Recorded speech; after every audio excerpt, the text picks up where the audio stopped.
Guys, आप सब लोग कैसे हैं। मैं आपका स्वागत करता हूं अपने YouTube चैनल इन तैयारी विद सिलेक्टेड एस्पिरेंट पर। और जैसा हम जानते हैं कि हम अभी परसेंटेज के क्वेश्चन कर रहे हैं, तो हम आगे उसी को हम जारी रखते हैं। सो आइए और हम अपने कुछ क्वेश्चन करते हैं। हमारा फर्स्ट क्वेश्चन है कि ए तथा बी की कुल आय 1500 रुपये है। ए ने अपनी आय का 90% तथा बी ने अपनी आय का 80% खर्च किया। उनकी बचत का अनुपात मतलब कि सेविंग का रेशियो 3:4 है। उनकी अलग अलग आय ज्ञात कीजिए। तो गाइस, मतलब कि ये जो रेशियो दे रखा है वो किसका दे रखा है? सेविंग का। उन्होंने, हम मान लेते हैं कि जो मतलब ए की जो आय होगी वो 100% होगी, उसमें से वो 90% क्या कर रहा है? खर्च कर रहा है। तो उसकी जो सेविंग रहेगी होगी वो कितनी रहेगी होगी? 10%, है ना। तो ए की आय हमने मान ली ए है, ए ही मान लिया, ठीक है। तो उसका 90% मतलब खर्च हो चुका होगा, तो कितना बचा होगा? 10% सेविंग बचा होगा, है ना। और बी ने कितना खर्च कर दिया है? बी ने खर्च कर दिया अपना 80%।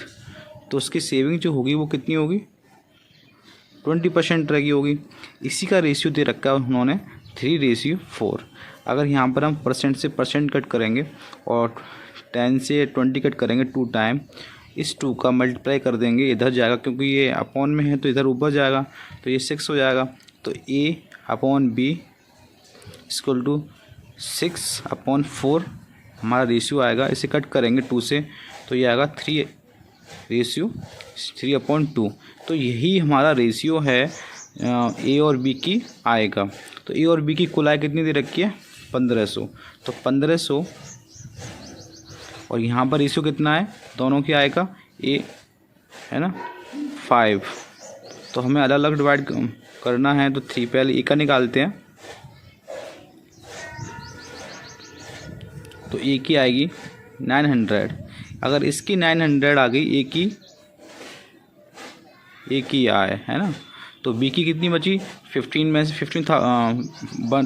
1500 में से 900 हटा देंगे तो 600 बी की आय बचेगी, है ना। अब हम आते हैं अपने सेकंड क्वेश्चन पर।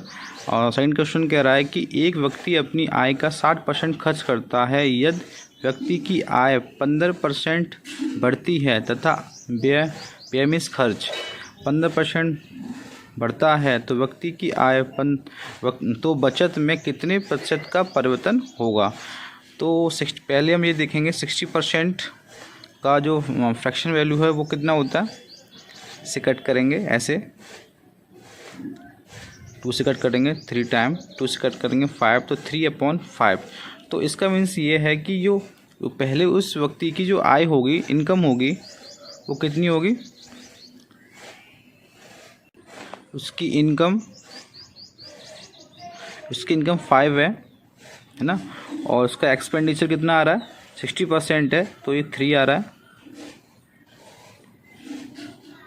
मीन्स खर्च, है ना, ये खर्च आ रहा है हमारा कितना? 3 खर्च कर रहा है वो। तो इसकी सेविंग कितनी होगी? मतलब कि बचत 2। तो हम इसको इजीली सॉल्व करने के लिए इसको 0 लगा लेते हैं, क्योंकि ये इंक्रीज भी होगा अभी। तो ये कह रहा है 15% बढ़ती है, तो अब इसका 15% करेंगे तो कितना बढ़ रहा है? ये 75। तो ऐसे तरीके से करेंगे, ऐसे 15 देखिए ऐसे ही निकालते हैं, 0 से 0 कट हो जाएंगे। तो 5 15 से कितने होंगे? 75। तो 75 इंक्रीज़ होगा इस पर, तो ये कितना हो जाएगा? 5575। ऐसे इस पर कह रहा है वो 15% जो खर्च है वो ही बढ़ता है, तो कितना हो जाएगा? ये हो जाएगा हमारा 345 निकलेगा ना। तो अगर हम इसको और इसको ऐड करेंगे, इसमें से मतलब इनकम में से जो एक्सपेंडिचर है उसको माइनस करेंगे, तो ये हमारा बचेगा इतना। अब कितना चेंज आ रहा है इसमें से? 30 का चेंज आया है ना। 30 का चेंज आया कितने पर? 200 पर। और कितनी परसेंट? तो 100 का मल्टीप्लाई करेंगे, 0 से 0 कट करेंगे, 20 से ये 5 टाइम कट हो जाएगा 100, और ये आएगा हमारा 15%। अपने थर्ड क्वेश्चन पे आते हैं। वो ये कह रहा है कि एक आदमी यात्रा में अपनी कुल आय का 5% खर्च करता है। 5% खर्च करता है, बाकी का 20% जो रिमेनिंग रह जाता है उसका 20% भोजन में खर्च करता है, और फिर वह 120 रुपये दान करता है, फिर भी उसके पास जो सेविंग रह जाती है वो 1400 रुपये बचते हैं। तो उसकी आय ज्ञात कीजिए। तो गाइस कैसे करेंगे इसको कि वो गहना 5% की फ्रैक्शन वैल्यू कितनी है, इस क्वेश्चन को हम रेशियो से करेंगे। तो हमारी इनकम और सेविंग का रेशियो निकालेंगे। ओके, तो 5% की फ्रैक्शन वैल्यू कितनी होगी, 1/20। तो 20 उसकी इनकम थी और उसमें से 1 वो खर्च कर देता है, तो 19 रह गई होगी। उसके बाद क्या कह रहा है, सेविंग 19, फिर वो कह रहा है कि 20% भोजन में खर्च करता है। 20% की फ्रैक्शन वैल्यू कितनी होती है, 1/5। तो ये 5 रह गई होगी, उसमें से 1 खर्च कर देगा, तो कितना हो जाएगा, 4, है ना। अब आप देखिए, इससे 4 1 जा 4, इससे कट जाएगा 5 टाइम, तो ये आएगा, मल्टीप्लाई कर देंगे 5 का 5 में 25, इस यहाँ पर 19 का 1 में होगा तो 19, ये हमारा रेशियो आएगा। ये मैंने कट क्यों कर दिया, क्योंकि बाद में अगर मल्टीप्लाई करने के बाद इनको फिर दोबारा कट ही करना पड़ता है ना, तो पहले यहीं पे कर लिया करेंगे तो ईजी रह जाता है, हो जाता है।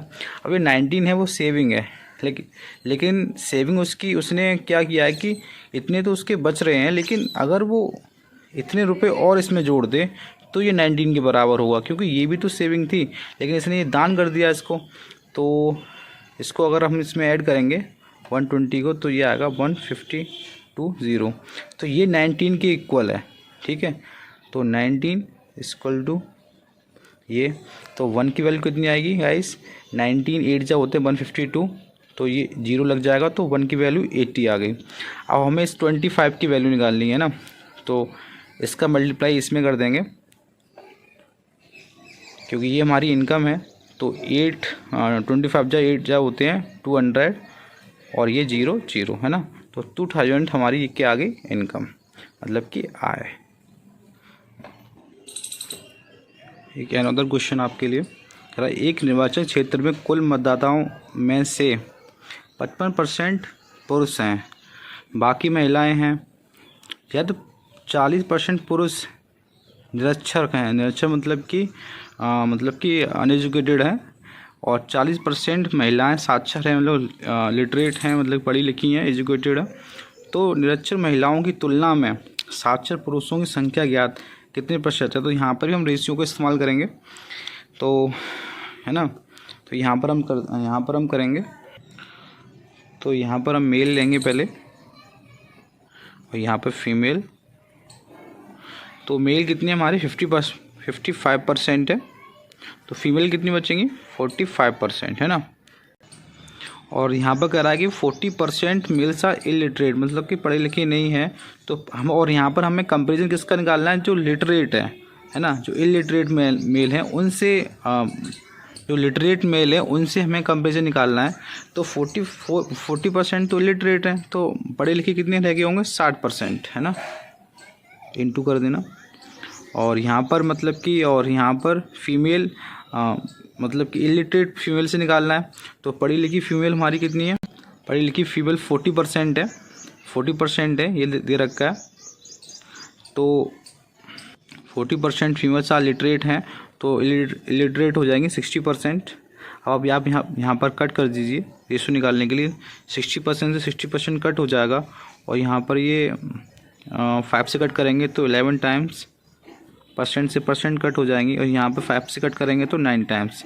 तो यहाँ 11:9 आया, हाँ। तो हमें यही फाइंड करना था कि निरक्षर महिलाओं की तुलना में, है ना, महिलाओं की तुलना में, कि मतलब कि तुलना में किसकी तुलना में कह रहे हैं, इसकी फीमेल की तुलना में। तो इसे नीचे रखेंगे, कितना मतलब साक्षर पुरुष की संख्या कितनी प्रतिशत अधिक है, कितना अधिक है, यहाँ से 2 अधिक है। तो परसेंट निकालने के लिए 100 से इंटू, तो इसकी वैल्यू आएगी 22.9%, क्योंकि ना 1/9 की परसेंट वैल्यू होती है 11/1/9%। तो यहाँ पर 2 हो गया, तो 22 से ही 22 से ही 2/9% हो जाएगा। Thank you guys for watching our channels, and आप हमारे चैनल से जुड़े रहिए, हम आपको और भी सारा बहुत सारा अच्छा कंटेंट आपको प्रोवाइड करते रहेंगे। Thank you so much.